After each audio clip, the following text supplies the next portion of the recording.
Stock futures are under pressure this morning as 10-year bond yields and 30-year bond yields rise to the highest level since July. As bond yields rise, bond prices fall due to questions on our growing deficit, as well as stronger than expected economic growth and fears that inflation might persist longer than expected. Last jobs report showed that the economy is still humming along, and the biggest risk to this market right now is what if inflation reaccelerates? What if there's less interest rate cuts than anticipated? Will the bull market and stock market be able to handle that? I think that's the biggest risk to this bull market right now, other than geopolitical risks. So let's see what happens. The 10-year bond yield yesterday hit 4.2%, adding some pressure to stocks. And then today, it looks like stock futures are down partly because of that. Look, I mean, deficits and debt are another factor for bond yields rising. We had $12 trillion in debt over the last 4 years alone since 2020, and it took the U.S. 221 years to add the first $12 trillion in debt.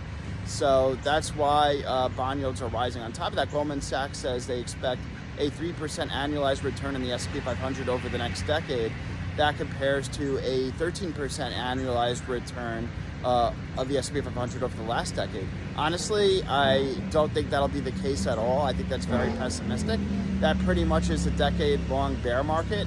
And with technology happening the way it is with AI, crypto, healthcare, biotech, robotics, and onshoring industrial automation and robotics, I think economic growth will accelerate, actually. I think this is a golden age of economic opportunity that's about to happen. I think similar to the Roaring 20s or like the mid-90s with the internet boom. So don't listen to the pessimistic notes about the economy. Economic growth actually accelerates throughout time in history. GDP accelerates throughout time in history. So I don't expect a 3% annualized return in the S&P 500 over the next decade. I expect at least a 13% annualized return for the next decade, at least matching the prior decade, if not better. Obviously, let's see what happens.